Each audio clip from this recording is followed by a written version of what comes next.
Hello everyone, welcome back to my channel. My name's Alvin. I'm a part-time reseller here in Singapore. I'm also a collector. These days, I'm more of a reseller rather than a collector, but I do also buy stuff using the money that I made on reselling to collect stuff. If you click on this video is for you to figure out what to do before you start selling on eBay. As an international seller, I'm an international seller because I'm based in Singapore. Primarily sell on eBay to international countries. Locally, I won't sell on eBay to local buyers, but I will use eBay to sell internationally. And before you even start selling on the platform, in my opinion, you do need to do these 5 things before anything else. Assuming that you've already set up your eBay account, your Payoneer account, and also have your products ready. To set up your eBay and Payoneer account, I've done a video, I think many months ago. I think that was over a year now. I might redo a new video very soon. But for now, that video is still relevant because there's not much changes when you set up the account.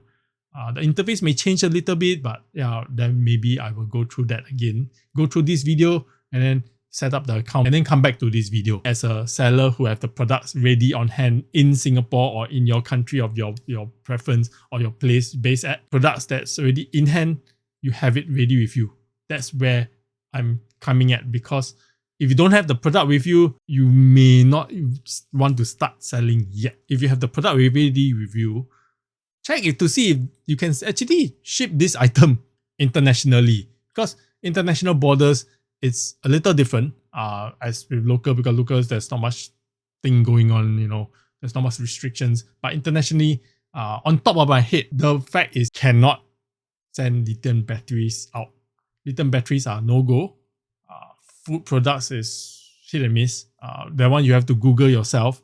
Do check with the services that you're using, the courier services or even your local post office for that. But on top of my head, lithium batteries are not allowed. In recent times, to Australia, button batteries are also not allowed. Those flat, round batteries are not allowed. That means a lot of collectibles with small little batteries in it, if it's sealed and there's batteries in it, like your Iron Man hot toys and all that. And if an interested buyer is from Australia, you can't send that to that country. It's restricted. So do bear that in mind. Again, Google before anything else. There are some cases like you need to authenticate.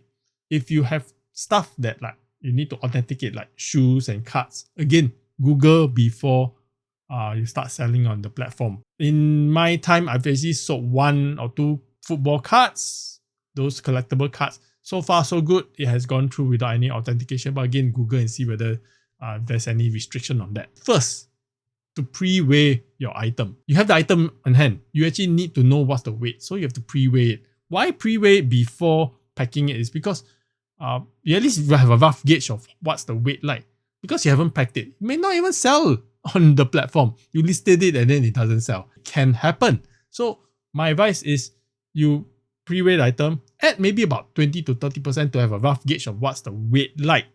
Once you have the weight, then you can proceed to the second item, which is to find out which shipping courier service to use or the rates they are giving you. More importantly, the rates they are giving you. This is pretty important. I actually did a video on which services in Singapore you can use. If you're based in other countries, I'm so sorry. Do check with your postal services.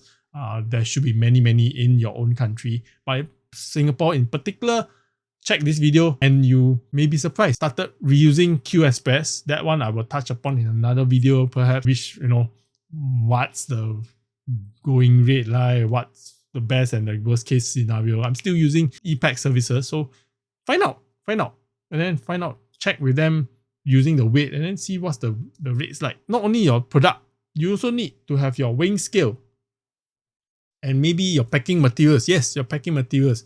You don't need to go about finding your packing materials before you ship out item, because the item, let's say if it's a book card, you need to figure out whether you want to send it in an envelope or in a box, bubble wrap, or your items is a collectible. You need to have soft padding, bubble wrap, whatever the box itself. You do need maybe a strategically cut down size box to fit your collectible. And then also the measurements is also a big deal because there's certain restrictions to it. Have the packing material ready. That's why I pre-kept most of my boxes in the storeroom to do so. You don't need to be extreme like me, but you know, it is what it is. You do need to have your stuff ready. Weighing scale and packing material. The other thing that you may need is a measuring tape. Some items do need to send volumetric weight. You maybe want to send a very big statue that exceeds the postal service rate, then you need to go by courier service. That measuring tape helps because you need to figure out the volumetric and then you at least know what's the shipping rates like, and then you can put it into eBay itself. Fourth thing that you do need to know is after minusing off the fees, the eBay fees, which you can Google offhand, and then the shipping cost itself, is it really worthwhile to sell on the platform? You know, before you even list it, start selling, you basically must have a rough idea whether this works. A lot of people have this misconception that, oh, is shipping fee so expensive, the rate is so expensive, I'm not going to make a big deal selling on eBay, I'm going to lose money on it. That's not true. I'm doing it for so long.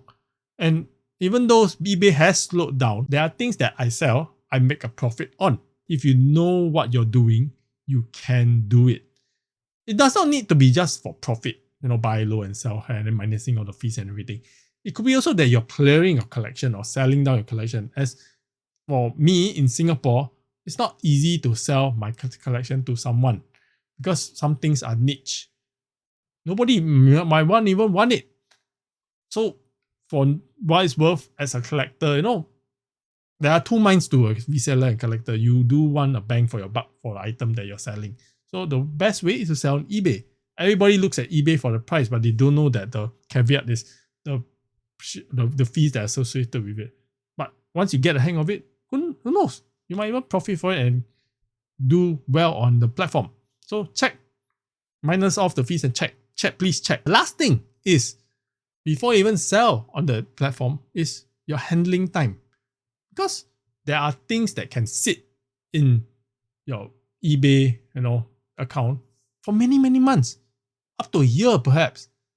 And then suddenly it gets sold. I have items that I've kept and listed for so long, and then it just got sold for whatever reason at the asking price that I have. You do need to be aware that if you are a part-time seller, which I am, the handling time matters because you do need to ship within the handling time. And if your handling time is 1 day, you do need to ship within 24 hours, which is not easy if you are a part-time seller because who knows, 6 months down the road, what you are doing. You might not even be in the country for all we know.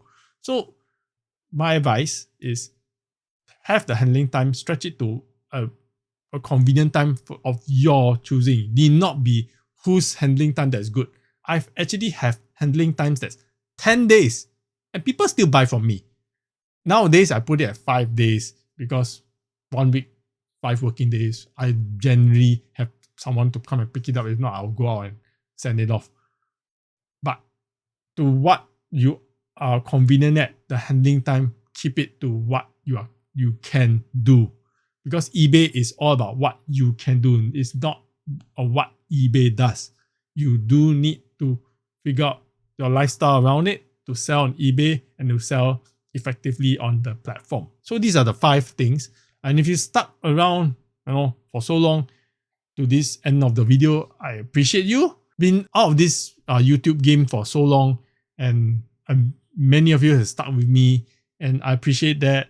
I will do more videos on how I sell down my collection, how I buy, to my collection, what are the deals that I can do. There are so many things I want to talk about, really so many things. And do like the video if you find this is useful. Do subscribe to my channel if you want to know more of me going forward, and I'll catch you around next time. See you. Bye bye.